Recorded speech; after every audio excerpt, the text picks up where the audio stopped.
This channel does not promote any violent, harmful, or illegal activities. All content provided by this channel is meant for an educational purpose only. আসলে কি জানেন তো, পাপ করে গঙ্গায় হাত ধোয়ার প্রবণতাটা আজকের নয়। মধ্যমগ্রামের মা আর মেয়ে সেটাই করতে চেয়েছিল, খুন করে গঙ্গায় দেহ ভাসিয়ে দেওয়ার চেষ্টা।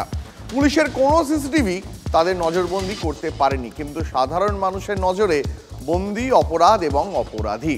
UEM Jaipur is a perfect target for prospective students aspiring for good jobs, good education with future-ready skills.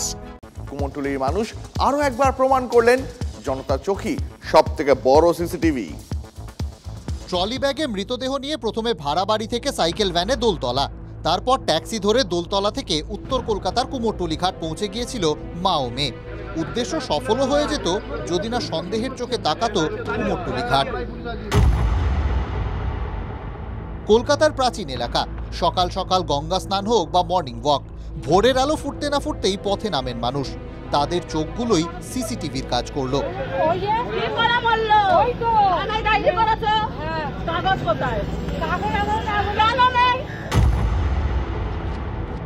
Taxi এই জায়গাটাতেই ফাল্গুন এবং আরতিকে নামায়। এখান থেকে আমি যতটা যাব ঠিক ততটাই ট্রলি নিয়ে যেতে রীতিমতো বেগ পেতে হয়েছিল তাদের। এলাকার মানুষ সেটা দেখেই সন্দেহ হয় এবং প্রাথমিকভাবে যখন জিজ্ঞাসাবাদ করা এবং ট্রলি ব্যাগে রক্ত দেখা হয় তখন তারা বলেন যে সেখানে ল্যাব কুকুর রয়েছে, সেই ল্যাব কুকুর মারা যাওয়ার পর তারা সেই ল্যাব কুকুরের দেহ ফেলতে এসেছে। কিন্তু রক্ত কোথা থেকে আসবে আর ল্যাব কুকুরের ওজন কত, যেটা রীতিমতো এলাকার মানুষের মনে প্রশ্ন চিহ্ন তৈরি করে। ভয়ে সিটিয়ে না গিয়ে রুখে দাঁড়ায় কুমোরটুলি ঘাট। তাদের সজাগ দৃষ্টি প্রকাশ্যে আনলো অপরাধ ও অপরাধী। পুলিশও এলো জনতার ডাকেই। একটু সকাল হলে ফেলে দিয়ে বেরিয়ে চলে যেতে পারতো, যেহেতু আমরা লোকালয়ে এমনি হাঁটতে আসি গঙ্গার ঘাটে, আমাদের হাতে ধরা পড়েছিল। আপনাদের কি কোথাও সন্দেহ হচ্ছে? দুজন জানতে পারছে না ল্যাব কত ভারী হবে। আমরা যে না ধরতাম ফেলে দিয়ে চলে যেত। পাপ করে গঙ্গায় হাত ধুয়ে ফেলার অভ্যেস অনেকের। মধ্যমগ্রামের মা ও মেয়েও হয়তো সেটাই করতে চেয়েছিল, কিন্তু স্থানীয়রা বলছেন আজ যেমন তারা সজাগ ছিলেন অন্যদিনও তেমনটাই থাকেন। আপনারা অনেক বেশি সতর্ক থাকেন গঙ্গার ধার এলাকা, কে কখন আসছে।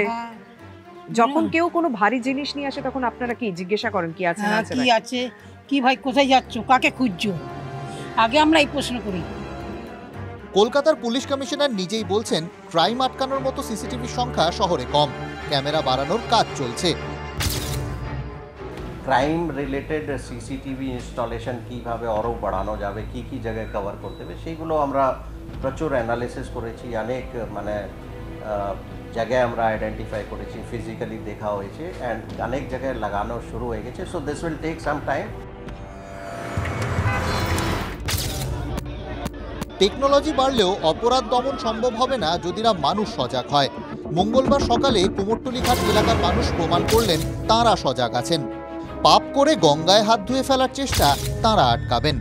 ক্যামেরায় সুদীপ গুছাইতের সঙ্গে শর্মিষ্ঠা চক্রবর্তীর রিপোর্ট, TV9 বাংলা। এবার পানাগড়ের দিকে নজর রাখি।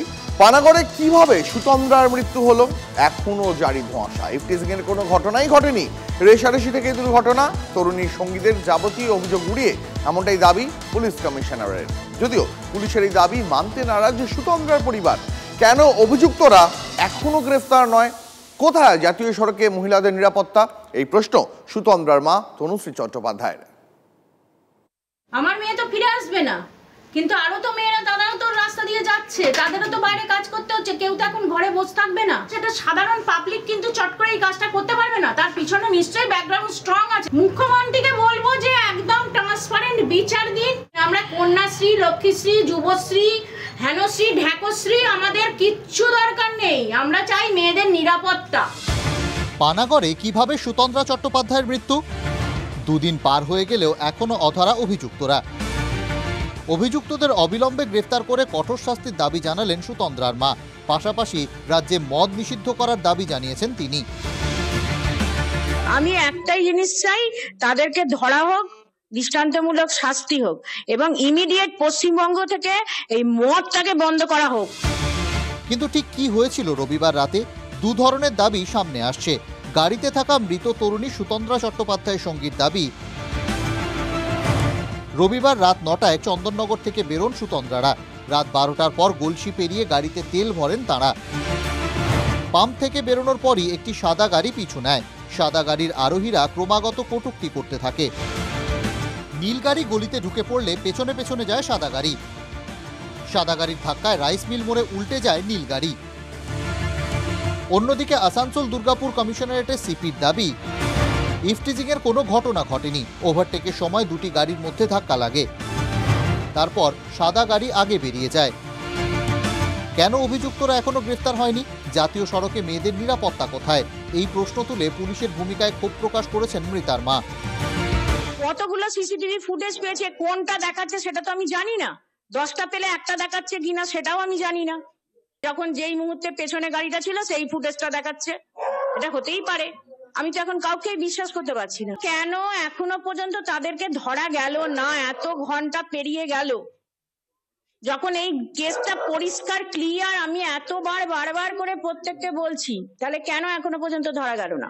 চন্দননগর থেকে যে গাড়ি থেকে আসছিল যারা, ঠিক আছে, তারা ওদের তো প্রোগ্রামটা ছিল গয়াতে, আর বাবলু যাদবের বাড়ি হলো ঠিক আছে পানাগড়ে, এইখানে যেখানে আমরা দাঁড়িয়ে আছি।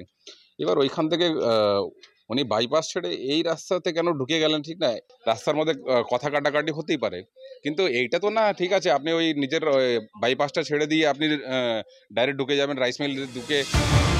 সুতন্দ্রা সহযাত্রী মিন্টু মণ্ডলের অভিযোগের ভিত্তিতে অনিচ্ছাকৃত খুনের মামলা দায়ের করা হয়েছে। তাতে ইফটিজিংয়ের ধারা দেওয়া হয়নি।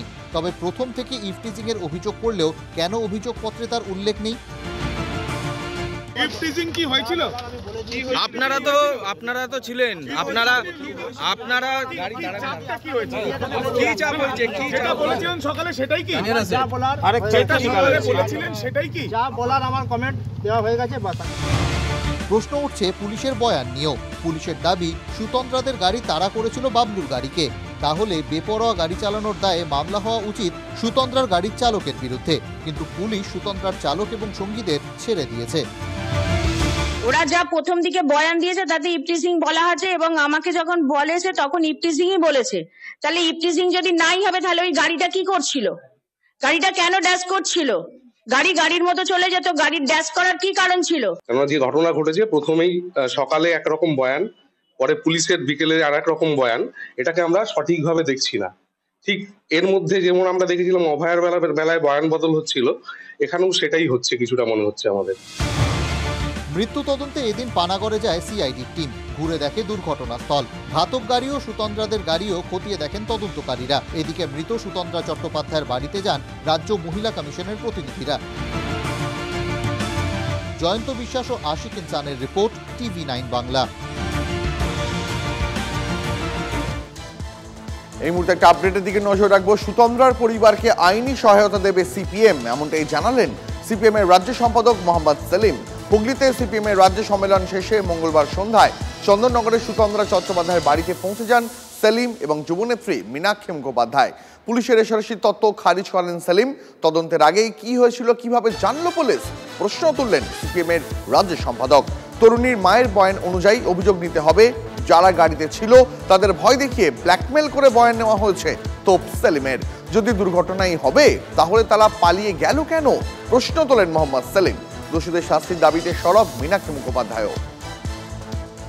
আমাদের দাবি এক, পুলিশকে এখানে এসে মায়ের বয়ান লিপিবদ্ধ করতে হবে, তাহলে আমরা আইনি সাহায্য দেব। ম্যাজিস্ট্রেটের সামনে তার মা তার বয়ান লিপিবদ্ধ করবে, সেটাকে that should be treated as FIR। কারণ তার মা বলছে সে সন্তান হারা হয়েছে, তার সন্তান মৃত্যুর জন্য সে FIR-টা করবে। ফার্স্ট ইনফরমেশন তাকেই বলে, পাঞ্চনামা তাকেই বলে, পুলিশ এটা করেনি। জাতীয় সড়কের দুপাশে দখল করে নির্মাণ সামগ্রী ফেলে রাখার অভিযোগ। জাতীয় সড়কের ধারেই শুকোচ্ছে ধান, রাস্তা সরু হয়ে যাওয়ায় বাড়ছে দুর্ঘটনা। অবশেষে জাতীয় সড়কে ফাঁকা করতে অভিযান শুরু করলো বালুরঘাট ট্রাফিক পুলিশ। সরানো হলো ডাই করে রাখা নির্মাণ সামগ্রী। প্রয়োজনে কঠোর ব্যবস্থা নেওয়া হবে বলে জানানো হয়েছে পুলিশের তরফে। বিল্ডিং ম্যাটেরিয়ালগুলো আছে, বালু পাথরগুলো মানুষ পাখিদের মানে রাস্তা পাশে রেখে দেয়, এটা কোনো দুর্ঘটনা ঘটতে পারে। সেই জন্য আমরা যত পাচ্ছি রাস্তা পাশে যত মানে বালু পাতা পাচ্ছি ওটা সব আমরা সবাইকে বলি। ধান শুকানোর ক্ষেত্রে আমরা বলি কি মানে মাঝখানে রাস্তাতে মানে আমরা ধান শুকাবেন না, ধান শুকাবেন আপনার নিজের বাড়িতে শুকাবেন, নিজের জায়গাতে শুকাবেন, মানে রাস্তার মধ্যে ওই ধান শুকানোর জায়গা হয় না, নাই এটা বলে আমি বলেছি।